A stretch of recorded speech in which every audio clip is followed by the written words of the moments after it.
G news police శాఖకు సంబంధించి విశిష్ట సేవలు అందించి వృత్తి ధర్మంలో ధైర్య సాహసాలను ప్రదర్శించిన వాళ్ళను సన్మానించాలని రియల్ హీరోస్ కార్యక్రమాన్ని చేపట్టి ఈ కార్యక్రమంలో నాతో పాటు ముఖ్య అతిథులుగా సహచర మంత్రివర్గ సభ్యులు పొన్నం ప్రభాకర్ గారు, చీఫ్ సెక్రటరీ రామకృష్ణారావు గారు, డీజీపీ జితేందర్ గారు, జీ న్యూస్ సంస్థ తరఫున ఉమేష్ రావు గారు, అదేవిధంగా రాష్ట్రంలో ఉన్న వివిధ ఉన్నతాధికారులు, పోలీసు ఉన్నతాధికారులు, జీ న్యూస్ సంస్థకు సంబంధించిన ప్రతినిధులు, ఈనాడు గౌరవాన్ని దక్కించుకొని అవార్డు గ్రహీతలు, వాళ్ళ కుటుంబ సభ్యులందరికీ కూడా మనస్ఫూర్తిగా తెలంగాణ రాష్ట్ర ప్రభుత్వం తరఫున ధన్యవాదాలు తెలియజేస్తున్నా. ఏ రాష్ట్రమైనా ఏ దేశమైనా అభివృద్ధి చెందాలి అంటే శాంతి భద్రతలు చాలా ముఖ్యం. ఏ దేశంలో శాంతి భద్రతలు ఉంటాయో, ఏ దేశంలో ప్రజలు ప్రశాంతంగా నిద్రపోగలుగుతారో, ఏ ప్రాంతంలో వ్యాపార సంస్థలు తమ సంస్థలలో ఉద్యోగస్తులకు రక్షణ కల్పించబడుతుందో ఆయా ప్రాంతాలు అభివృద్ధి పదం వైపు నడుస్తాయి. ఈనాడు తెలంగాణ రాష్ట్రము దేశానికే ఆదర్శంగా నిలబడి ప్రపంచ స్థాయి పెట్టుబడులను ఆకర్షించగలిగి మేము అధికారం చేపట్టిన 16 నెలల్లో విదేశీ పెట్టుబడులను దాదాపుగా 2,28,000 కోట్ల రూపాయల పెట్టుబడులను తెలంగాణ రాష్ట్రానికి ఆకర్షించగలిగినామంటే తెలంగాణ రాష్ట్రంలో శాంతి భద్రతలు 100% ప్రపంచ స్థాయిలో పోటీపడి అమలు చేస్తున్నాం. కాబట్టే ఈరోజు ప్రపంచ దిగ్గజ కంపెనీలైన అమెజాన్ లాంటి కంపెనీలు 60,000 కోట్ల రూపాయలు మన రాష్ట్రంలో పెట్టుబడులు పెట్టినాయి. ఈరోజు ఐటీ సంస్థలైనా ఫార్మా సంస్థలైనా విదేశాల నుంచి మన రాష్ట్రంలో పెట్టుబడులు పెడుతున్నారు అని అంటే ఈ రాష్ట్రం ప్రశాంతంగా, ఈ రాష్ట్రంలో శాంతి భద్రతలు ఉన్నాయి కాబట్టే ఆయా సంస్థలు మన రాష్ట్రంలో పెట్టుబడులు పెట్టినాయి. మరి ఈరోజు ఈ రాష్ట్రం ప్రశాంతంగా ఉండడానికి కారణం మా పోలీస్ శాఖ అనే అని చెప్పి నేను గర్వంగా చెప్తున్నాను. దేశ సరిహద్దుల్లో దేశ భద్రతను కాపాడే సైనికులు ఏ విధంగా అయితే ఈ దేశాన్ని రక్షిస్తున్నారో, రాష్ట్రంలో ఉండే అంతర్గత శాంతి భద్రతలను తెలంగాణ రాష్ట్ర ప్రభుత్వంలో పనిచేస్తున్న హోంగార్డు నుంచి మొదలు పెడితే డీజీపీ వరకు దాదాపు 90,000 మంది సిబ్బంది 4 కోట్ల తెలంగాణ ప్రజల్ని కంటికి రెప్పలా కాపాడుతున్నారు. పోలీసు ఉద్యోగం అనేది కత్తి మీద సాము లాంటిది. 23 గంటల 59 నిమిషాలు మీరు అప్రమత్తంగా ఉన్నా, ఒక్క నిమిషం కనుమూసి తెరిచేంత నిర్లక్ష్యం వహించినా కూడా జరగరాని అవాంతరాలు ఏదైనా జరిగితే మొత్తం పోలీస్ వ్యవస్థకే చెడ్డ పేరు వచ్చే విధంగా చర్చ జరుగుద్ది. ఎంత మీరు నిబద్ధతతో ఎంత కష్టంతో పనిచేసినా ఎక్కడో ఒక దగ్గర పోలీసులు విమర్శను ఎదుర్కొంటూనే ఉంటారు. దానికి 1%, 2% మన శాఖలోనూ ఉన్న సిబ్బంది నిర్లక్ష్యమో అవగాహన లోపం వల్ల జరిగే చర్చలే అప్పుడప్పుడు పోలీసు సిబ్బంది మీద కొంత అనుమానాలను రేకెత్తించడానికి అవకాశం ఉన్నది. కానీ అలాంటి అనుమానాలు, అక్కడక్కడ జరిగే అవమానాలను కూడా దిగమింగుకొని ఉద్యోగ ధర్మంలో విధి నిర్వహణలో పోలీసులు 100% కష్టిస్తున్నారు. కాబట్టే ఈరోజు ప్రశాంతంగా తెలంగాణ రాష్ట్రం ఉన్నది అని చెప్పి నేను రాష్ట్ర ముఖ్యమంత్రిగా హోంశాఖ నా ఆధ్వర్యంలోనే ఉంది ఈరోజు నేను అధికారికంగా చెప్పగలుగుతున్నా. అందుకే ఈరోజు రాష్ట్ర ప్రభుత్వ విధి నిర్వహణలో ఉన్న ఐపీఎస్ అధికారులు ఏదైనా దుర్ఘటన కానీ అనుకోని సంఘటనలో మరణిస్తే వారిని ఆదుకోవడానికి 2 కోట్ల రూపాయలు ఐపీఎస్ అధికారులకు ఏదైనా జరగరాని సంఘటన జరిగితే ఆదుకోవడానికి నేను వచ్చిన తర్వాత 2 కోట్ల రూపాయల కుటుంబానికి ఇవ్వాలి అని ఈరోజు మనం నిర్ణయం తీసుకున్నాం. అడిషనల్ ఎస్పీ డిఎస్పీ స్థాయి అధికారులకు ఏదైనా జరిగితే 1.5 కోటి రూపాయలు ఇవ్వాలి అని, అదేవిధంగా మిగతా సిబ్బందికి కూడా మనం ఏ ప్రాణ నష్టం జరిగినా, అనుకోకుండా ఏదైనా అవాంతరాలు జరిగి అంగవైకల్యం వచ్చినా శాశ్వతంగా కుటుంబాలను ఆదుకోవడానికి ఈరోజు తెలంగాణ రాష్ట్ర ప్రభుత్వం ప్రణాళికలను సిద్ధం చేసింది. ఏ సంఘటన జరగకూడదు, అందరూ బాగుండాలనే ఆలోచన, అనుకోకుండా ఏదైనా జరిగినప్పుడు ఆ కుటుంబాలను ఆదుకోవాలి, మానవత్వంతో మానవీయ కోణంలో మనం నిర్ణయాలు తీసుకోవాలని నేను వచ్చిన తర్వాత సమీక్ష చేసి నిర్ణయాలను తీసుకోవడం జరిగింది. ఇదే కాకుండా ఈరోజు విధి నిర్వహణలో అన్ని శాఖలకు సంబంధించిన సిబ్బంది ఉదయం 10 గంటలకు ఆఫీస్కి వస్తే సాయంత్రం 5 గంటలకో 6 గంటలకో 7 గంటల లోపల ఇంటికి చేరుకుంటారు. తమ కుటుంబ సభ్యులను, తల్లిదండ్రులను, భార్య బిడ్డలనే కాదు, తమ పిల్లలు ఎక్కడ చదువుకుంటున్నారో, ఎలాంటి చదువులు నేర్చుకుంటున్నారో, అవసరమైన పాఠశాలల్లో, కాలేజీల్లో వాళ్ళ చదువులకు తల్లిదండ్రులు సమయాన్ని కేటాయించి వాళ్ళ పిల్లలను చదివించుకోవడానికి అవకాశం ఉంది. కానీ పోలీస్ శాఖ, పోలీస్ సిబ్బంది తమ కుటుంబ యోగక్షేమాల మీద, తమ పిల్లల చదువుల మీద దృష్టి పెట్టలేనంత సమయాన్ని ప్రజాసేవలోనే కేటాయిస్తున్నారు. ప్రభుత్వ ఉద్యోగస్తుల్లో 24 గంటలలో 18 గంటలు నిరంతరం పనిచేసే శాఖ ఏదైనా ఉన్నది అని అంటే అది పోలీస్ శాఖనే. అయినా వాళ్ళకి ఇవ్వాల్సినంత గుర్తింపు, రావాల్సినంత గౌరవంలో కొంత లోపం ఉన్నది. వాళ్ళు నిరంతరం పనిచేసిన వాళ్ళ కుటుంబ సభ్యులు, వాళ్ళ పిల్లల చదువుల మీద ప్రత్యేకమైన శ్రద్ధ చూపించడానికి తల్లిదండ్రులకు అవకాశం లేదు. అందుకే మన ప్రభుత్వం వచ్చిన తర్వాత మీ జీతభత్యాలు, మీ ఉద్యోగ నియామకాలు, మీ రిటైర్మెంట్ బెనిఫిట్స్నే కాదు, మీ పిల్లల భవిష్యత్ కోసం యంగ్ ఇండియా పోలీస్ స్కూల్ని మనం ఈరోజు స్టార్ట్ చేసుకున్నాం. దేశంలోనే ఆదర్శంగా నిలబడాలి. హోంగార్డు నుంచి డీజీపీ వరకు మీ పిల్లల చదువులు కార్పొరేట్ విద్యలో, కార్పొరేట్ సంస్థలతో పోటీ పడే విధంగా తీర్చిదిద్దాలి అని మంచిర్యాలలో అత్యంత ఖరీదైన ప్రాంతం, ఇన్ఫోసిస్, మైక్రోసాఫ్ట్ లాంటి దిగ్గజాలైన ఐటీ కంపెనీలు ఎక్కడైతే ఉన్నాయో 50 ఎకరాల స్థలం ఈరోజు మీ పోలీస్ స్కూల్ కోసం కేటాయించి ఒక కార్పొరేట్ లెవెల్ విద్యను మీకు అందించడానికి రాష్ట్ర ప్రభుత్వం తీసుకొని ఈ అకాడమిక్ ఇయర్లోనే ఈసారి అడ్మిషన్లను మొదలుపెట్టినాం. నేనే స్వయంగా వెళ్ళి ఆ స్కూల్ ప్రారంభోత్సవ కార్యక్రమంలో పాల్గొన్నాం. ఈరోజు సివి ఆనంద్ గారు, ఇతర ఉన్నతాధికారులందరూ కూడా ప్రత్యేకంగా దాన్ని పర్యవేక్షిస్తున్నారు. ఎందుకు అనంటే ఎవరమైనా, ప్రజాప్రతినిధులమైనా, పోలీస్ అధికారులైనా, ప్రభుత్వ సిబ్బంది అయినా, మనం ఏమి చేసినా మన పిల్లల భవిష్యత్తు కోసం వాళ్ళకు ఒక మంచి సమాజంలో గౌరవాన్ని, మంచి విద్యను, ఉద్యోగాన్ని, ఒక సత్ప్రవర్తన కలిగిన పౌరులుగా తీర్చిదిద్దాలనేదే మన ఆలోచన. మనం ఎంత కష్టపడ్డా, మనం ఎంత కృషి చేసినా చివరికి మన ఆలోచన, మన విధానము మన పిల్లల యొక్క భవిష్యత్తే.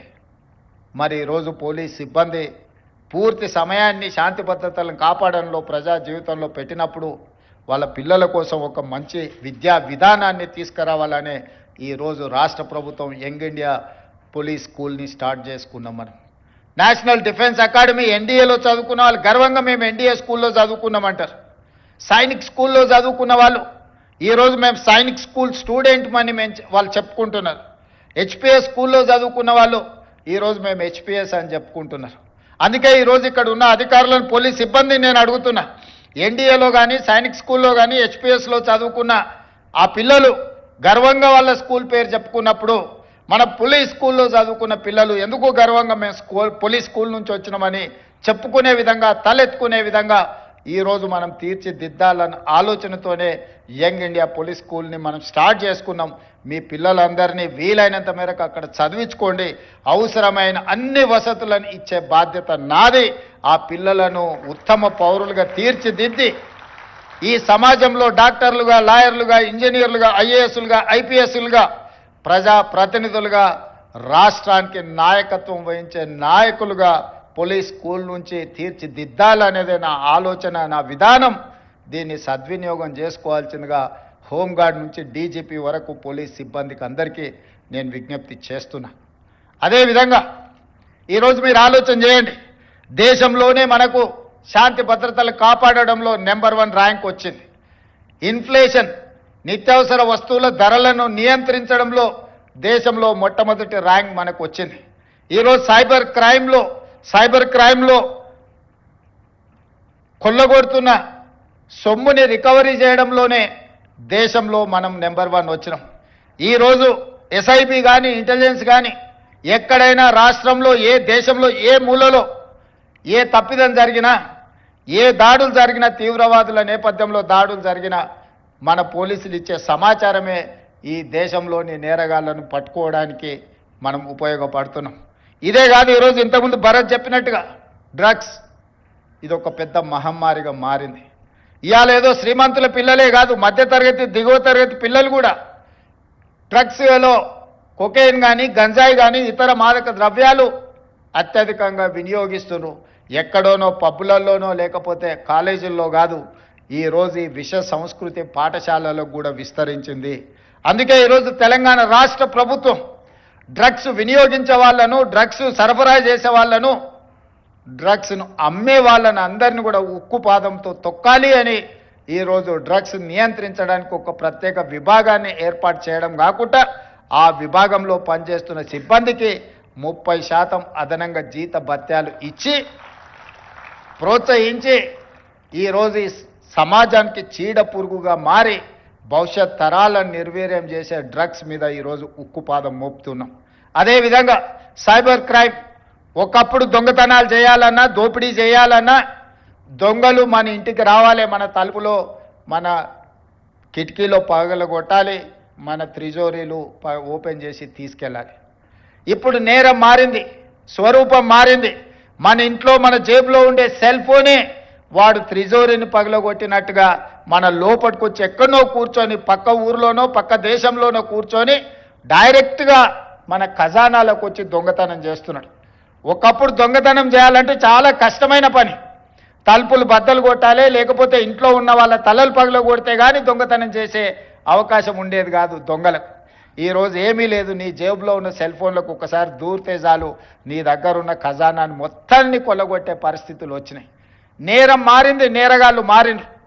మరి నేరం మారినప్పుడు, నేరగాళ్ళు మారినప్పుడు, నేర విధానం మారినప్పుడు పోలీసు వ్యవస్థలో కూడా సమూలమైన మార్పులను తీసుకొచ్చి దానికి తగ్గట్టుగా, దొంగలకు తగ్గట్టుగా దొంగలను నియంత్రించే విధంగా పోలీసు వ్యవస్థను ఈరోజు తీర్చిదిద్దుకోవాలనే ఈరోజు సైబర్ క్రైమ్ విభాగాన్ని కూడా మనం బలోపేతం చేసినాం.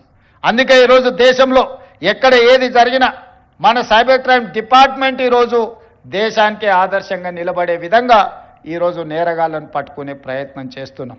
కానీ ఇది ఏదో ఒక రోజు ఒక గంట పనిచేస్తే కాదు, నిరంతరం 24 గంటలు అప్రమత్తంగా ఉండాలి. డ్రగ్స్ విషయంలో, సైబర్ క్రైమ్ విషయంలో ఈరోజు పోలీసులు ఇంకా నైపుణ్యాన్ని నేర్చుకోవాల్సిన అవసరం ఉన్నది. నేరం జరిగిన తర్వాత పట్టుకోవడం కాదు, నేరం జరగకుంటే నియంత్రించాల్సిన బాధ్యత కూడా మన మీదనే ఉన్నది. నేరం జరిగిన తర్వాత పట్టుకోవడం కంటే నేరం జరగకుండా నియంత్రించడంలోనే మనం విజయం సాధించాల్సిన అవసరం ఉన్నది. ఆ దిశగా మన పోలీస్ వ్యవస్థను మన అధునాతనీకరించుకోవడమే కాకుండా దీన్ని అభివృద్ధి చేసుకోవాలి. సాంకేతిక నైపుణ్యాన్ని మనం సాధించుకోవాల్సిన అవసరం ఉంది. ఆ దిశగా పోలీసు ఉన్నతాధికారుల నుంచి హోంగార్డ్ వరకు సేవలు అందించాలి.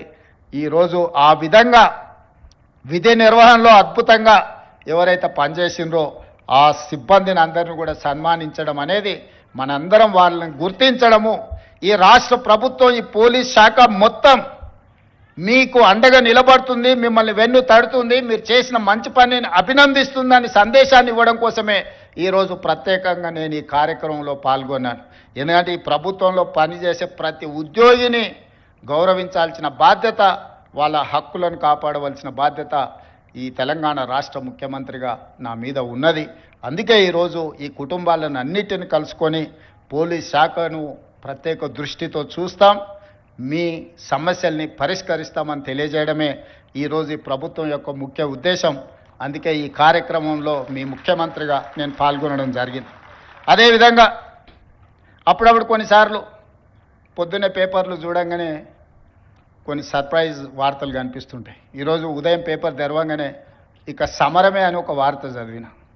ఎవరయ్యా వీళ్ళు, ఏమన్నా మన రాష్ట్రానికి సంబంధించిన వాళ్ళు కాదేమో, ఇంకెవరైనా మన మీద సమరం ప్రకటించారా అని చదివితే ప్రభుత్వ ఉద్యోగాల సంఘాల నాయకులని కింద పేర్లని చదివిన. నేను దయచేసి ఉద్యోగ సంఘాల నాయకులకు విజ్ఞప్తి చేస్తున్నా, ఈ రాష్ట్రం మీది, ఈ ప్రభుత్వం మీది, మీరందరు కలిసి ఎన్నుకుంటేనే మేము అందరం ఇక్కడ ఉన్నాం.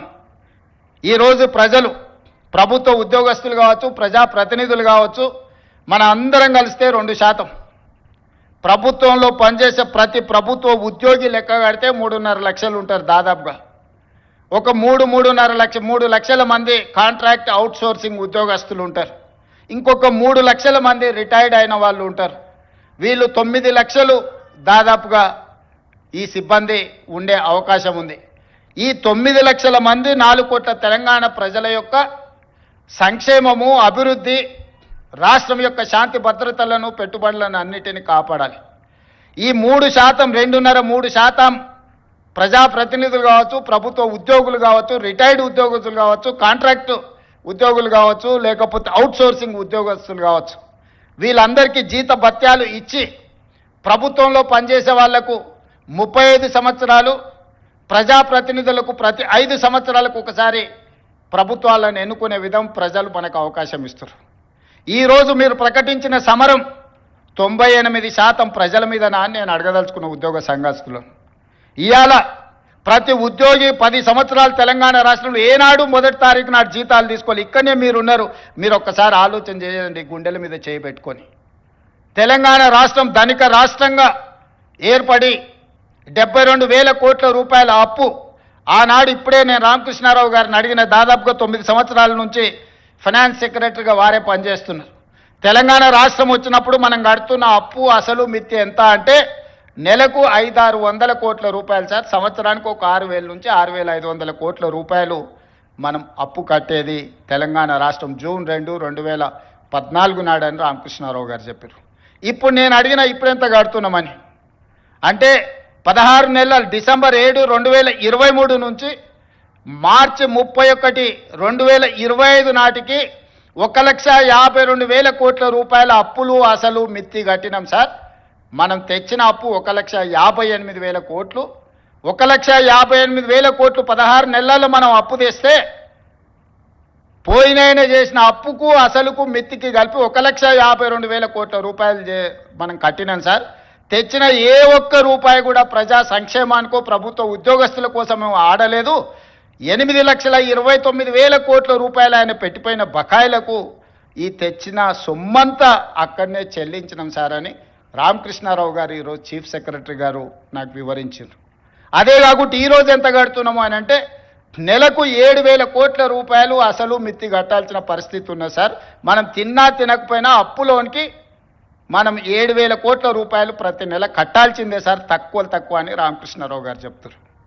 తెలంగాణ రాష్ట్రం వచ్చిన రోజు 500 నుంచి 600 కోట్ల రూపాయల ఉన్న అప్పు ఈరోజు రేవంత్ రెడ్డి ముఖ్యమంత్రిగా పదవి చేపట్టిన 16 నెలల్లో 1,52,000 కోట్ల రూపాయలు మొదటి 16 నెలల్లో కట్టినామంటే యావరేజ్గా 9,000 నుంచి 10,000 కోట్ల రూపాయలు ప్రతి నెల అసలు మిత్తి నేను కట్టిన. కట్టుకుంటూ వచ్చినందుకు కొంత అప్పు భారం తగ్గి కొత్త అప్పులు నేను ఎక్కువ చేయకపోవడం వల్ల ఈరోజు 7,000 కోట్ల రూపాయలు ప్రతి నెల నేను కట్టాల్సిందే. ఇదే కాదు, మీ ప్రభుత్వ ఉద్యోగస్తులు 58 ఏళ్ల నుంచి 61 సంవత్సరాలకు మీ పదవీ కాలాన్ని పొడిగించారు. దాంట్లో మీరు అనుకున్నారు మీ పదవీ కాలాన్ని ఎక్కువ ఇచ్చిందని.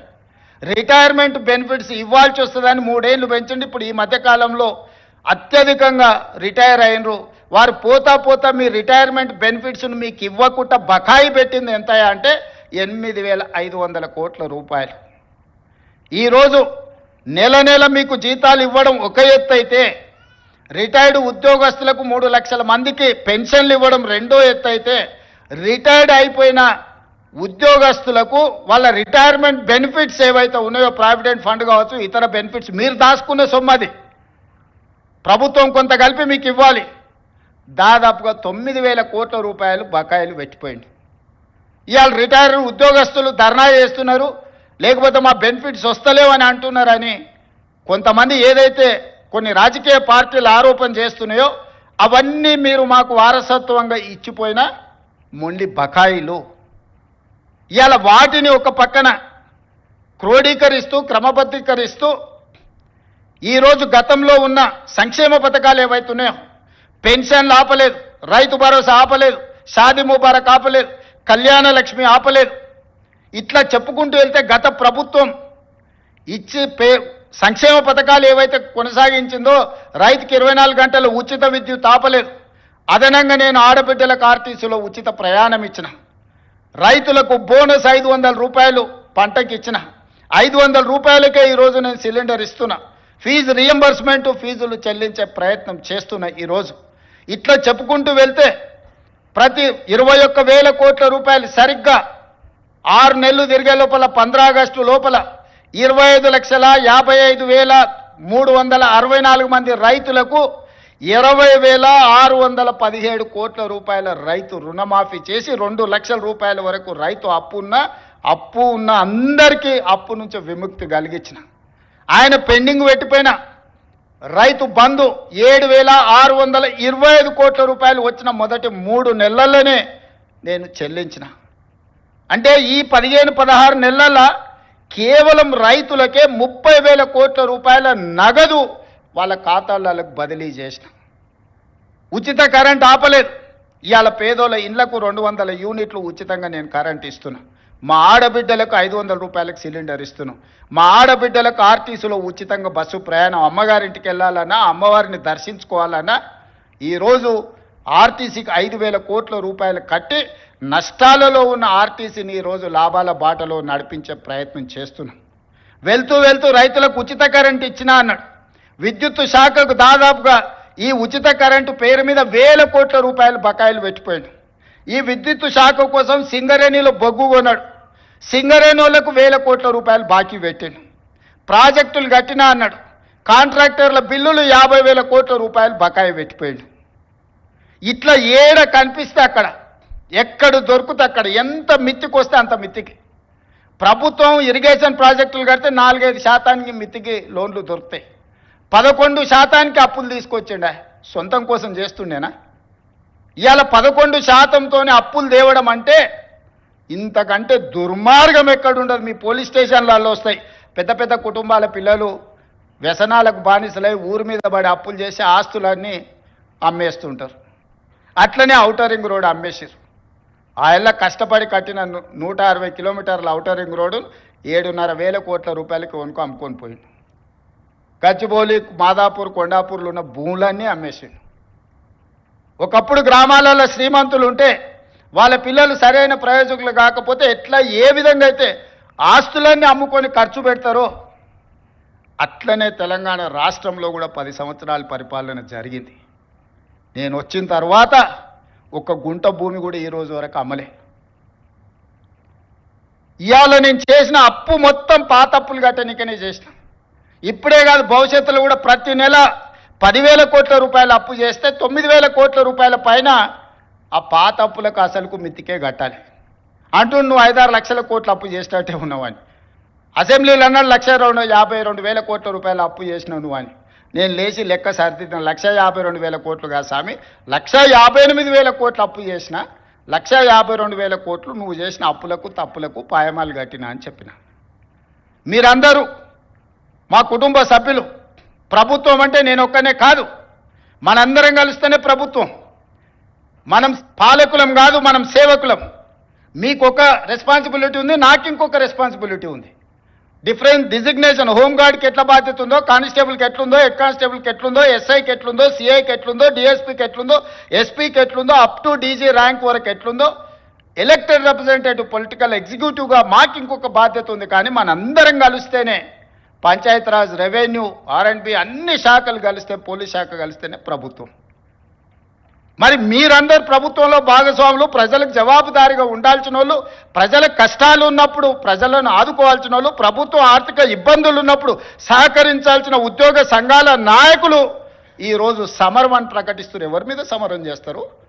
ఎవరిని మీరు ఈరోజు ఎవరిని నిందించదలుచుకున్నారు? ఎవరిని కొట్టదలుచుకున్నారు? ఎవరి మీద మీరు యుద్ధం ప్రకటిస్తున్నారని నేను సంఘాల నాయకులను అడగదలుచుకున్నా. మీకు బాధ్యత లేదా? 35 సంవత్సరాలు ప్రజలు మన జీత భత్యాలు ఇచ్చి రిటైర్ అయిపోయిన తర్వాత మనకు పెన్షన్ కూడా ఇచ్చి మన కుటుంబాలను ఆదుకుంటున్న 98% ప్రజల యొక్క పెన్షన్లు కానీ, రైతు రుణమాఫీ కానీ, రైతు భరోసా కానీ, ఉచిత కరెంటు కానీ, షాదీ ముబారక్ కానీ, కళ్యాణ లక్ష్మి కానీ, ఆర్టీసీలో ఆడబిడ్డలకు ఉచిత ప్రయాణం కానీ, ఇవన్నీ చేయాల్సిన బాధ్యత ప్రభుత్వ ఉద్యోగ సంఘాల నాయకుల మీద లేదా? ప్రజాప్రతినిధుల మీద మాత్రమే ఉన్నదా? మాకే కాదు, మీకు కూడా వాళ్ళే జీతభత్యాలు ఇస్తున్నారు. మీకు ఉద్యోగాలు ఇచ్చింది కూడా ఈ ప్రజలే కదా. మీకు ఉద్యోగాలు ఇచ్చిన వాళ్ళే మాకు ఉద్యోగాలు ఇచ్చారు. మనందరం కలిస్తేనే ప్రభుత్వం. దయచేసి ఉద్యోగ సంఘాల మిత్రులకు, నాయకులకు నేను విజ్ఞప్తి చేస్తున్నా, ఇది ప్రజాప్రభుత్వం, ప్రజల కోసం పనిచేస్తున్న ప్రభుత్వం. ఏదైనా విషయం ఉంటే చర్చించండి, మాట్లాడుకుందాం. ఈరోజు కూడా నేను స్పష్టంగా చెప్తున్న వేదిక మీద నుంచి, ప్రతి నెల ఈ తెలంగాణ రాష్ట్ర ప్రభుత్వానికి వస్తున్న ఆదాయం 18,000 నుంచి 18,500 కోట్లు. కానీ ప్రతి నెల నాకు కనీస అవసరాలు తీర్చడానికి 22,500 కోట్ల రూపాయలు కావాలి. ఈరోజు మీకు ఇచ్చే జీతాలు కానీ, మీ పెన్షన్స్ కానీ, లేకపోతే ఈరోజు సంక్షేమ పథకాలు కానీ, రాష్ట్రంలో ఉన్న పనులు చేయడానికి 22,500 కోట్ల రూపాయలు కావాలి. 4,000 కోట్ల రూపాయలు ప్రతి నెల ఆదాయం తక్కువ ఉంది. అప్పుడప్పుడు ఆశా వర్కర్లు అంటుంటారు మా జీతం రాలేదని, ఇంకోసారి అంగన్వాడీ వాళ్ళు అంటుంటారు, ఇంకోసారి అవుట్ సోర్సింగ్ వాళ్ళు అంటుంటారు. మా రామకృష్ణారావు గారు, మా బట్టి విక్రమార్క గారు చేస్తున్నది ఏంటంటే, ఓ నెల ఈయన కాపీ ఆయనకి ఇస్తుండు, ఒక నెల ఈయన కాపీ ఆయనకి ఇస్తుండు, అడ్జస్ట్మెంట్ బడ్జెట్ పద్మనాభం పనులు చేస్తున్నారు. ఉన్నది 18,500 కోట్లే. 18,500 కోట్లల్లో ఈరోజు 7,000 కోట్ల రూపాయలు అప్పుకు పోయింది. 5,000 నుంచి 5,500 కోట్ల రూపాయలు మీ జీత భత్యాలకు పోయింది. 13,000 కోట్లు పోయిన తర్వాత నా చేతిలో మిగులుతున్నది 6,000 కోట్లు నికరంగా.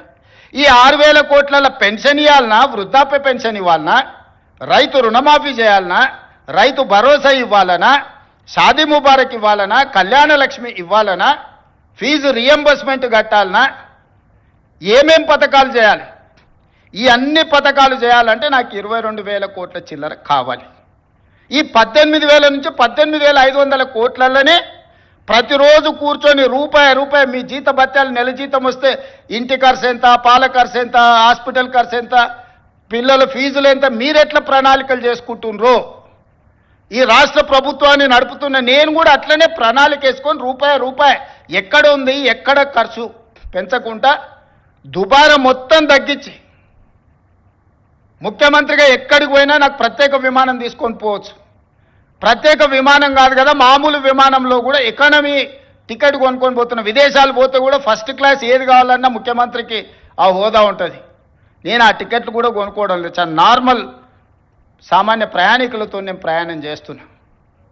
ప్రతి దగ్గర మా ఖర్చులను తగ్గించుకొని, నియంత్రించుకొని, నేను ఎవరికి చెప్పలే ఈరోజు వరకు. ఎందుకు చెప్పలేదంటే అదేదో చెప్పుకుంటే గొప్పలాగా ఉంటే, బాధ్యతగా భావించి దుబారా తగ్గించి ప్రజలకు చేయగలిగింది చేసి, ప్రభుత్వ ఉద్యోగస్తులకు 1వ తారీఖు నాడు జీతం ఇవ్వకపోతే ఆ కుటుంబాలు ఎట్లా నడుస్తాయని నేను ముఖ్యమంత్రి పదవి చేపట్టిన నాటి నుంచి రామకృష్ణారావు ఏది ఏమైనా అక్కడ సూర్యుడు ఇక్కడ మొలిచినా 1వ తారీఖు నాడు మన ఉద్యోగస్తులకు జీతాలు ఇవ్వాలని, ఈ 16 నెలలు మీకు జీతాలు ఇచ్చిన మీరే కదా ప్రత్యక్ష సాక్షి. గతంలో మీకు ఏం కావాలన్నా విడతల వారిగా మీ జీతాలు వచ్చేది. మరి ఇవాళ మీకోసం పనిచేస్తున్నా, ప్రజల కోసం పనిచేస్తున్నా, మీరు వేరు, మీరు మేము అందరం కలిస్తేనే ప్రభుత్వం. నేను స్పష్టంగా ఉద్యోగ సంఘాల నాయకులకు చెప్పదలుచుకున్నా, మీరు వేరే మేము వేరే కాదు. మీరు మేము కలిసి 99% ప్రజలకు మంచి చేయడం కోసం మనం ఇక్కడ ఉన్నాము. మనం సమరం చేయడానికి ఇక్కడ లేం. ప్రజల మీద యుద్ధం చేసిన వాళ్ళు ఎవరు బాగుపడ్డోళ్ళు లేరు. ప్రజలు ఊరుకుంటారా? ప్రజల మీద యుద్ధం చేస్తే ఎవరి మీద యుద్ధం చేస్తారు? ఈ 9 లక్షల మంది ప్రభుత్వ ఉద్యోగులందరూ కలిస్తే, మీరు మేమందరం కలిస్తేనే ప్రభుత్వం. మనందరం కలిసి పనిచేస్తేనే పేదలకు మేలు జరుగుద్ది. రాజకీయ నాయకులు రాజకీయ పార్టీల చేతుల్లో పావులుగా మారకండి అని చెప్పి నేను ప్రభుత్వ ఉద్యోగ సంఘాల నాయకులకు విజ్ఞప్తి చేస్తున్నా. రాజకీయ నాయకులకు ఉంటుంది ప్రభుత్వాన్ని అస్థిరపరచాలని, ఈ ప్రభుత్వాన్ని బద్నాం చేయాలి, ఈ ప్రభుత్వం సాఫీగా నడవద్దని కొన్ని రాజకీయ పార్టీలకు, ఆ నాయకులకు ఉంటుంది. మీరు వాళ్ళ ఉచ్చులో పడి వాళ్ళ చేతిలో పావులుగా మారి, వాళ్ళ చేతిలో చురకత్తులుగా మారి ప్రజల గుండెల్లో కూర్చాలనే ప్రయత్నం చేస్తే అది గాయమవుతుంది తప్ప దానివల్ల ఏం లాభం లేదు. నన్ను కోసినా కూడా 18,500 కోట్ల రూపాయల కంటే ఎక్కువ ఆదాయం లేదు. ఏం చేస్తారా నన్ను చెప్పురి? చెప్పరు. ఉద్యోగ సంఘాల నాయకులను అడుగుతున్నా, ఏం చేస్తారు? నన్ను కోసుకుంటే తింటారా? వండుకొని తింటారా? ఏం చేస్తారు? లేదు, ఉన్నదే 18,500 కోట్లు, ఎట్లా వంచుదామో చెప్పండి. ఏది ఆపమంటారో చెప్పండి. వృద్ధాప్య పెన్షన్లు ఆపమంటారా? ఉచిత కరెంట్ ఆపమంటారా? షాదీ ముబారక్ ఆపమంటారా? ఏ ఆపమంటారో చెప్పండి. ఏది ఆపుతారో ప్రజలకు చెప్పండి. అయ్యా మీది ఆపేసి మేము బోనసులు తీసుకుంటాం, మేము జీతాలు పెంచుకుంటాం, మేము అన్ని మేము దినంగా మిగిలితేనే మీకు ఇస్తాం రైతు ప్రజలకు చెప్తా అంటే చెప్పండి. బహిరంగ సభ ఏర్పాటు చేద్దాం, 10 లక్షల మందిని చేస్తా. ఉద్యోగ సంఘాల నాయకులు మాట్లాడండి, మేము ఈ చిట్టి ఇచ్చిన ముఖ్యమంత్రికి దీని ప్రకారం పరిపాలన జరుగుతుంది అనేది ఇదొక మార్గం. లేదంటే 100 రూపాయలు ఉన్న పెట్రోల్ 200 చేద్దామా చెప్పురి. 30 రూపాయలకి ఇచ్చే బియ్యాన్ని 60 రూపాయలు చేద్దామా చెప్పురి. పప్పు, ఉప్పు, చింతపండు, బెల్లం ధరలు 2 చేద్దామా చెప్పురి. ఏది పెంచుదామో చెప్పుండ్రి. ఎక్కడ ధరలు పెంచుదామో చెప్పుండ్రి. ధరలు పెంచకుండా, ఉన్న పథకాలను ఆపకుండా కొత్త కోరికలు నెరవేరవు.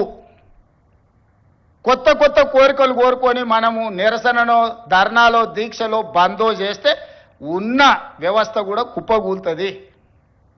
ఉన్నది కుప్పగూల్చుకుంటే ఇంకా మళ్ళీ తిరిగి తేరుకోవడానికి కూడా ఇంకేం లేదు. ఇంకో దివాలా రాష్ట్రంగా మనం మారుతాము. ఇవాళ మీరు సమరాలు చేస్తే శాంతి భద్రతలు దెబ్బతింటే పెట్టుబడులు ఆగిపోతాయి. పెట్టుబడులు ఆగిపోతే నిరుద్యోగ యువకులకు ఉద్యోగ అవకాశాలు దొరకవు. విద్యా వ్యవస్థ, విద్యా సంవత్సరం వృధా అయిపోద్ది ప్రభుత్వ ఉద్యోగస్తులు సహకరించకపోతే. నేను ఒక్కరిని ఏం చేయగలను? రామకృష్ణారావు లేకపోతే డీజీపీ ఏం చేయగలరు? మేము మిమ్మల్ని కొట్టం, తిట్టం, ఉన్నది ప్రజలకు వివరిస్తాం. మిత్రులారా, ఉద్యోగ సంఘాల నాయకులనే విజ్ఞప్తి చేస్తున్నా. నాకేమున్నది? నేను ₹1 ఇంటికి తీసుకుపోను. నేను మిగతాలా కాదు, నాకేం అవసరం లేదు. నల్లమల అడవుల నుంచి, ఒక చిన్న గ్రామం నుంచి రాష్ట్రానికి, తెలంగాణ రాష్ట్రానికి ముఖ్యమంత్రి అయినా ఇది ప్రజలు ఇచ్చిన గొప్ప గౌరవం. బతుకున్నంత కాలం ఈ గౌరవం నిలబెట్టడం కోసమే నేను పనిచేస్తా. నాకు వేరే కోరికలు లేవు, వేరే ఆలోచన లేదు, వేరే ఆదాయం అక్కర్లేదు. కానీ బాధ్యతగా వ్యవహరించాల్సిన మనం బాధ్యత మార్చి వ్యవహరిస్తామని అంటే అది తెలంగాణ సమాజానికి తీరని నష్టం జరుగుద్ది. రాష్ట్రం ఆర్థికంగా బాగా లేదు, అప్పు పుడతలేదు, అనా పైసా ఎవడు ఇస్తలేడు. ఎవరినైనా కలవడానికి పోతే బ్యాంకర్లు దొంగలను చూసినట్టు చూస్తున్నారు తెలంగాణ రాష్ట్ర ప్రతినిధులను. ఎవడు ఢిల్లీకి పోతే అపాయింట్మెంట్ కూడా ఇస్తలేడు, వీడు వస్తే చెప్పులు కూడా ఎత్తుకుపోతాడేమో అన్నట్టుగా ఆ పరిస్థితి ఉంది దేశం ముందల. అప్పు పుడితే నేను కూడా ఏదో ఒకటి చేసి తెచ్చిచ్చేటోను, అప్పు పుట్టట్లేదు. ఎవడు బజార్లో నమ్మడం లేదు. స్వీయ నియంత్రణనే దీనికి పరిష్కారము. ఉన్నంతలో గౌరవంగా సంసారాన్ని నడిపితే బజార్లో ఎవడైనా నమ్ముతాడు. వీధికెక్కి రచ్చ చేసుకుంటే, కుటుంబం పరువు బజార్లో పడేసుకుంటే ఎట్లుంటుందో, ఉద్యోగ సంఘ నాయకులారా, రాష్ట్ర ప్రభుత్వం అనేది మన కుటుంబము. ఈ పరువును బజార్లో మీరు పడేస్తాము అనంటే కుటుంబ పెద్దగా వద్దు అని నేను విజ్ఞప్తి చేస్తున్నా. దయచేసి విషయాన్ని అర్థం చేసుకోండి. లెక్కలు కావాలంటే మా ఆర్థిక మంత్రికి చెప్తా, లేకపోతే మా చీఫ్ సెక్రటరీకి చెప్తా, వచ్చి కూర్చోండి. అనా పైసతో సహా మీరే లెక్క కట్టండి. నేను చెప్తున్న దానికంటే ₹1 ఆదాయం ఎక్కువనా మీకే పంచిపెడతా. కాంట్రాక్టర్లకు బిల్లులు ఇవ్వాలంటే ఇంకొక 7,000 కోట్లు కావాలి. నేను చెప్పేది అన్ని నిత్యావసర, అత్యవసరానికే 22,000 కోట్లు. దాంట్లోనే 4,000 కోట్ల తుట్టుంది. ఇక ఆయన పెట్టిపోయిన 50,000 కోట్ల రూపాయల కాంట్రాక్టర్లకు పాత బకాయిలు ఇవ్వాలంటే నెలకి 7,000 కోట్లు కావాలి. ఇవాళ సాగునీటి ప్రాజెక్టులల్లా 70%, 80%, 90% ప్రాజెక్టులు పూర్తయినే ఉన్నాయి. నెలకు 1,000 కోట్లు సాగునీటి మీద మనం ఖర్చు పెడితే 2 ఏళ్లలో దాదాపుగా 20 లక్షల ఎకరాలకు నీళ్ళు ఇవ్వచ్చు. ఇవాళ రాష్ట్రం మొత్తం నెలకు మొత్తం ఇన్ఫ్రాస్ట్రక్చర్, R&B కావచ్చు, పంచాయతీరాజ్ కావచ్చు, ఇరిగేషన్ కావచ్చు, any other department for development works, I'm not able to spend even 1,000 crores. ప్రతి నెల రాష్ట్రంలో జరుగుతున్న కాంట్రాక్టులు, పనులకు బిల్లులు చెల్లించాలంటే 1,000 కోట్లు కూడా దొరకడం లేదు. 1,000 కోట్లు కూడా రావడం లేదు. 600-700 కోట్ల రూపాయలు ఇచ్చి 10 ఏళ్ల నుంచి అయ్యని రోడ్లు ఊర్లలో ఇవాళ గుంతలు పడ్డాయి. మీరు కష్టపడి కారు కొనుక్కుంటారు, మీరు సైకిల్ మోటార్ కొనుక్కొని ఫ్యామిలీతో పోతుంటే సడన్గా గుంత వస్తే అందులో పడి కింద పడి కాలు ఇరిగిపోతుంది. ఇవాళ చిన్న చిన్న గ్రామాలకు రోడ్లు వేయాలంటే అనా పైసా లేదు. పాత రోడ్ల మీద డాంబర్ వేద్దామంటే కూడా రూపాయి లేదు. రాష్ట్రం మొత్తం ఆర్థికంగా దెబ్బతినున్నాము. ఒక కుటుంబం విచ్ఛిన్నమైపోయి చిన్నాభిన్నమైపోయి ఆర్థికంగా పూర్తిగా దివాలా తీస్తే ఎట్లుంటుందో తెలంగాణ రాష్ట్ర ప్రభుత్వం యొక్క ఆర్థిక వ్యవస్థ అట్లనే ఉంది. ఎవరికైనా అనుమానం ఉంటే ఉన్న అన్ని లెక్కలు బహిరంగంగా చెప్తా. ఉద్యోగ సంఘాలు అందరు రాండి, ఆర్థిక శాఖ అధికారి దగ్గర కూర్చోండి, ఆర్థిక మంత్రి దగ్గర కూర్చోండి, సహకరించండి. నేను ఇవన్నీ ఎందుకు చెప్తున్నా అంటే మిమ్మల్ని సహకరించమని అడగడానికి చెప్తున్నా. మీరు సమరం చేయడం కోసంగా సమరం చేస్తా అంటే ఎవరు మీరు చేస్తారు? నేను మళ్ళీ చెప్తున్నా, నేను కోసినా కూడా ఇంతకంటే ₹1 ఎక్కువ వెళ్ళదు. బజార్లో ఎవడు నమ్మతలేడు. మొత్తం దివాలా తీసింది. 11% మిత్తికి తెస్తాడే, 3-4%కి రావాల్సిన వాడు ఎవడన్నా ₹10 మిత్తికి డైలీ ఫైనాన్స్ తెచ్చుకునేటోడు ఉంటాడు చూడు బజార్లో, అంతకంటే ఎక్కువ అధ్వానంగా అప్పులు తెచ్చిపెట్టిండు ఆయన. హ్యాపీగా పోయి ఫామ్ హౌస్లో దుప్పటి కప్పుకొని పండుకు సావునరా మీ సావు అని. 3 నెలలకు ఒకసారి బయటకు వస్తాడు, తిడతాడు, పోతాడు. అది ఫెయిలు, ఇది ఫెయిలు, ఇది ఫెయిలు, అది ఫెయిల్ అని. ఆయనకేముంది? ఆనందంగా ఉంది. ఆ చెప్పేటప్పుడు ఫేస్లో ఎంత ఆనందంగా అనిపిస్తుంది అంటే, రైతు బంధు ఫెయిల్ అనగానే ఆయన ఫేస్లో ఇట్లా బల్బు 1000 వోల్టుల బల్బు వెలిగినట్టుంది. ఎవడైనా బాధపడతాడా? అరే ఏదన్నా తప్పు జరిగింది, ఎవరికైనా రాలేదంటే బాధతో చెప్తాం మనం. ఫీజు రియంబర్స్మెంట్ చేయలేదంటే అయ్యో పాపం పిల్లలు ఫీజులు కట్టకపోతే ఎట్లా వాళ్ళు చదివేట్లా అని ఒక బాధ ఉంటుంది. జీతభత్యాలు రిటైర్డ్ ఉద్యోగస్తులకు బెనిఫిట్స్ ఇవ్వలేదంటే ఒక కన్సర్న్ ఉంటుంది. అరే నీ అమ్మ ఏందా ఇట్లా అయిపోయిందని. వారి ఫెయిల్ చూడండి, ఫెయిల్ చెప్పేటప్పుడు ఇది ఫెయిల్, ప్రతి ఫెయిల్ వెనకాల ఒక 1000 వోల్టుల బల్బు వెలిగినట్టు వెలుగుతుంది ఆయన ఫేసు. ఏం పైశాచిక ఆనందము! ఈ విధ్వంసం మీరు చేసిందే కదా, ఈ ఆర్థిక విధ్వంసము. 3 లక్షల కోట్ల బడ్జెట్ పెట్టాను. మరి నువ్వెట్లా ఇవన్నీ హామీలు ఇచ్చినావు అని ఒక ఆయన అడిగాడు. 3 లక్షల కోట్ల అప్పు ఉంది, ప్రతి సంవత్సరం 3 లక్షల కోట్ల ఆదాయం ఉందని బడ్జెట్ పెట్టాను. 3 లక్షల కోట్ల అప్పు ఉండి 3 లక్షల కోట్ల ఆదాయం ఉంటే ఓసి ఇదెంత సంసారం చక్కదిద్దొచ్చని నేను అనుకున్నా. తీరా చూస్తే 3 లక్షల కోట్ల ఆదాయం లేదు, ఆదాయం 2 లక్షల కోట్లు ఉంది, అప్పేమో 8 లక్షల కోట్లు ఉంది. ఇక చెప్పురు మీరు అందరు కూడా చదువుకున్న వాళ్ళు ఐఏఎస్లు ఐపీఎస్లు అయినరు అంటే మీరు కూడా లైఫ్ టైం కష్టపడి మీరు ఎన్నో ఎగ్జామ్స్ రాసి ఇక్కడికి వచ్చిండ్రు. ఒక పోలీస్ ఎస్ఐ కావాలంటే కూడా ఎంత చదవాలను నాకు తెలుసు. నాతో చదువుకున్న వాళ్ళు చాలామంది ఎస్ఐలో కానిస్టేబుల్ కూడా అయిన వాళ్ళు అందరు కష్టపడి చదువుకున్న వాళ్ళు నాకు తెలుసు. ఈ పరిస్థితిలో రాష్ట్రం ఉంది. దయచేసి ఉద్యోగ సంఘాల నాయకులకు నేను విజ్ఞప్తి చేస్తున్నా, సమరం కాదు ఇప్పుడు కావాల్సింది, సమయస్ఫూర్తి కావాలి. రాష్ట్రాన్ని ముందుకు నడిపించాలంటే చిత్తశుద్ధి కావాలి, పట్టుదల కావాలి, కష్టం కావాలి. మన రక్తాన్ని చెమటగా మార్చి మనల్ని నమ్ముకున్న 98% ప్రజలకు సేవలు అందించాలి. 35 ఏళ్ళు సర్వీసులో ఆ తర్వాత రిటైర్డ్ అయినా మనం బ్రతకడానికి ప్రజలు కట్టిన పన్నులో నుంచి ప్రభుత్వం పనిచేస్తుంది. ప్రజాప్రతినిధిగా తెలంగాణ రాష్ట్ర ముఖ్యమంత్రిగా నేను జీవితకాలం ఊడిగం చేసినా కూడా తక్కువనే అవుతుంది ప్రజలు ఇచ్చిన అవకాశానికి. ప్రభుత్వం అంటే రేవంత్ రెడ్డి వేరు, ప్రభుత్వ ఉద్యోగస్తులు వేరు కాదు. మేము కలిస్తేనే ప్రభుత్వం. మనం పాలకులం కాదు, మనం సేవకులం. ప్రజలకు సేవ చేయడానికే ఇక్కడ ఉన్నాం. సంఘాల నాయకులారా, కార్మిక సంఘాల నాయకులారా, అది ఆర్టీసీ కావచ్చు, సింగరేణి కావచ్చు, విద్యుత్ కార్మికులు కావచ్చు, ప్రభుత్వ ఉద్యోగస్తులు కావచ్చు, మీకు అందరికీ నేను విజ్ఞప్తి చేస్తున్నా, సవినయంగా మనవి చేస్తున్నా, మన బాధ్యతలు మనం నిర్వహించుకుందాం. ఈ కొట్లాడి తెచ్చుకున్న తెలంగాణ కోతుల గుంపుకు అప్పచెప్పినట్టు చేసుకోవద్దు.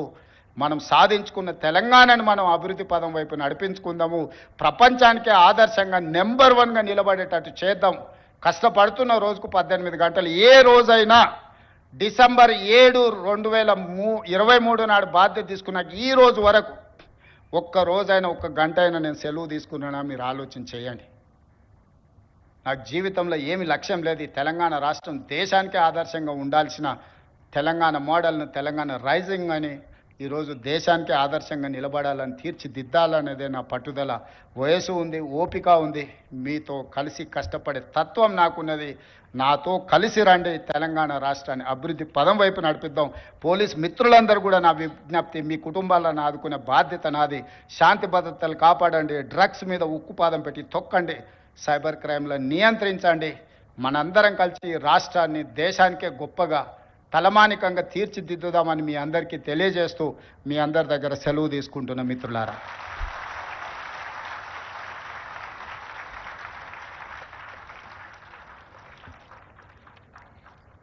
Thank you for your valuable words and message, గౌరవనీయ ముఖ్యమంత్రి రేవంత్ రెడ్డి గారు. సో మొత్తానికి తెలంగాణలో ఐటీ అయినా, ఫార్మా అయినా పెట్టుబడులు పెడుతున్నాయంటే నిజంగానే దానికి ముఖ్యమంత్రి రేవంత్ రెడ్డి గారు చెప్పినట్టు సేఫ్టీనే కారణం, దానికి